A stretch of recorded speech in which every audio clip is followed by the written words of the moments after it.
Hello everyone and welcome to the Wolfside channel. Today with our very special topic, always special, how it is to be in a Zerg. Or to be precise, how the viewer asked that question, how to Zerg bro. That is a very interesting question, so let's look at the footage a friend of mine recorded. Because my recording personally fucked up, but I was in the fight too, I was the guy without the helmet. And I'm pretty sorry I had to disable the sound here, because the comms that are not meant for the public. If you're searching for a German guild that have a lot of force, I mean we are 50 active players, and if you want to come with us and also Zerg people down, then you're welcome. So look at the video description.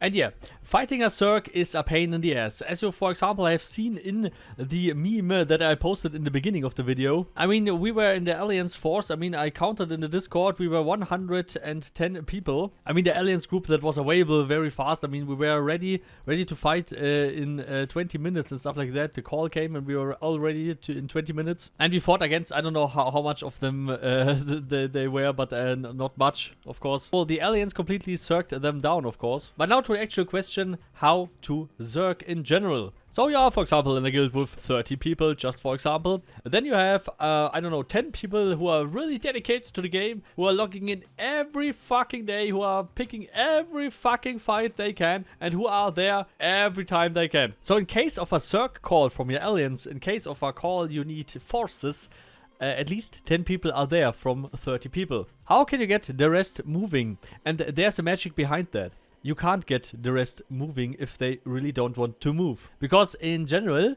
I know a lot of people don't want to hear this, but this is a game. This is a game and not real life, people, okay? But what I personally experienced with our group, for example, if a call comes, the people are there. And not because you are forcing them, and not because you are saying you must go there, but because their own pride kicks in. I mean, in every guild, there are people who are complaining, why are not this group is coming to our Zerg events? Why is not this group coming to whatever stuff? The problem is not that this group is not coming. The problem is you are failed to motivate them to come. And if you, for example, are a guild leader, if you, for example, are someone with responsibility in your guild or whatever stuff, you are the one responsible person to motivate your guys and girls, LGBTQ, non-binary, and all the other minorities.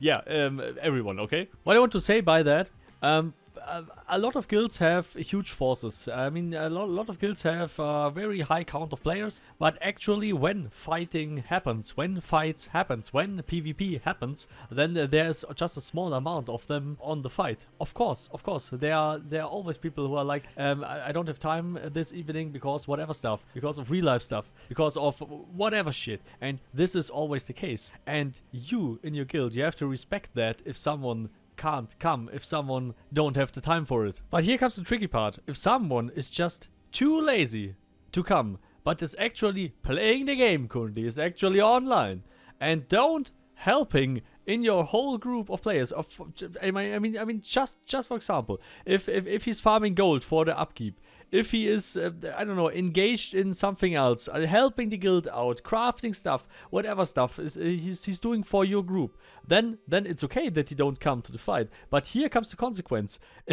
If for example a siege happens and he's not there, and the siege will fail, for example, holy shit, your guildmates will fucking tear your ass apart. And that with every right that they have, because you are too fucking lazy to just going to defend whatever the stuff is worth to the whole group of people you're playing with. I mean, a Zerg in general is like getting the most numbers. But what I learned from Mortal Online 1 is, the more you rely on numbers, the less stable it gets. So you have to find the best balance between getting numbers, getting new players, motivate your own team, making regularly PvP events. We make 2 PvP trainings each fucking week, just that we can obliterate our enemies. Of course, they are optional for every guild member, because we, as silly as it sounds, yeah, we have a lot of PvP guys who are fucking obliterating anything in PvP. And we also have a few players who are not committed to that, who are just playing the game for other reasons, but that they are helping their guild as well. And every fucking member of your guild is worth a lot. And what I have missed in Mortal Online 1 was, for a lot of guilds I was in, for a lot of guilds I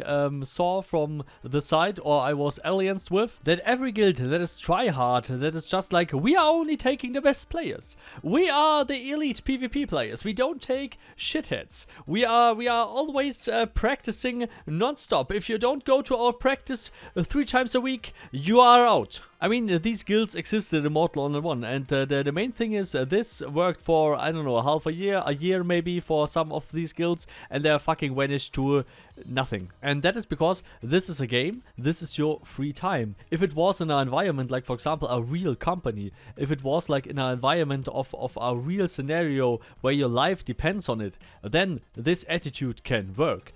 But with an environment like a game, this don't fucking work. And for example, in a game of Mortal Online 2, where the Zerg matters, it doesn't matter if you have 30, 40 or 50 very high skilled elite PvP players. No one fucking cares about that. If you have the Zerg of a few hundred people, yeah, try to stand there with your high-end PvP players. You will be fucking obliterated. And what I have learned from over a decade of Mortal Online 1 experience is the Zerg matters and the Zerg wins. If you like it or not, if you think this is good or not, this is the fucking reality of the game. The guilds that have the more players will nearly always wins. Because they have the endurance to siege longer, to siege harder, to get more materials, to get more shit done than you. This was also the point which I talked with Starwold about a few years back, that small guilds are just fucked in Mortal Online, and this is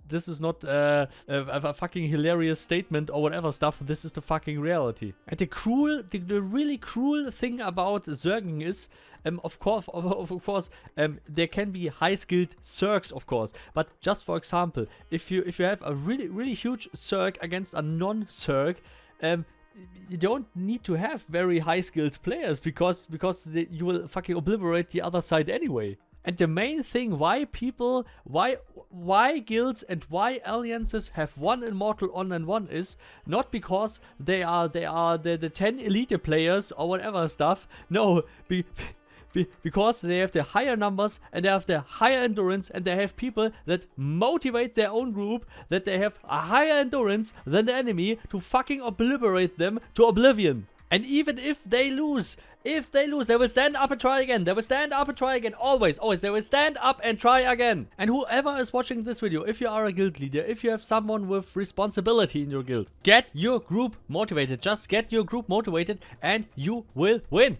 And now I also want to say something for the smaller guilds. Yeah, this can also work for smaller guilds, of course. You can motivate your people. You can be at your fucking best. But there's a cap. There's a limit. And that limit is sadly numbers. In a game of Tarkov, their skill matters. In a game of Mortal Online, endurance matters. I mean, in a lot of games, skill matters. Of course, even in Mortal Online, skill matters in a fight. But to win a war, you need endurance and not winning a fight. Because endurance is all that fucking matters. If you are there 3 years after you obliterated the other enemy guilds or whatever stuff, then you actually have won. If you're just winning 3, 4, 5, 10 fights, who the fuck cares? The endurance is what makes it. If you keep going on a war for fucking years and completely devastate the other side, then the war is won. And that is the endurance I'm talking about. Not only the endurance just for a few fights, but the endurance to hold on to that for a long time, a very long time. And especially for Mortal Online 2, because the time matters. But it always depends how you want to play the game. Just for example, me personally, I played Mortal Online 1 since, I don't know, 2009, so it's 13 years now, 14 years, 13 years, I don't know, too much time, of course. But the main thing is, I didn't like the Zerging shit. I was really against Zerging. I was against everything that stood for that. But I had to change my mind in the face of the reality to see this is not going to work. So the motto for a lot of people is Zerg hard or go home. I don't know if that is the way. I don't know if Zerging is a good gameplay mechanic. I don't know if Zerging is actually a lot of fun. I really don't know. I really don't know. So the much more interesting thing is, what is your opinion and what should Starbolt change in the game? Maybe you want that Starbolt should change some mechanics in the game. Of course, the adrenaline system will come someday. That the Zerging mechanic will change a little bit, but I don't know if that is actually working or how this will actually work, because I see no fucking way this can ever work. But anyway, please leave your opinion in the comments. Would be really awesome. And please, if you like it, subscribe and ring the bell. So special thanks to all the supporters, of course: Carmel, Professor, Lukario, Rhonus, Paarthurnax, Cologne, Bulldog, Giovanni, Vargas, Mip, Greta, you, and all the others, of course. And never forget to Zerg hard and don't wear a helmet while doing that. And not why, because I forgot my helmet. So party hard and see you all next time. Goodbye.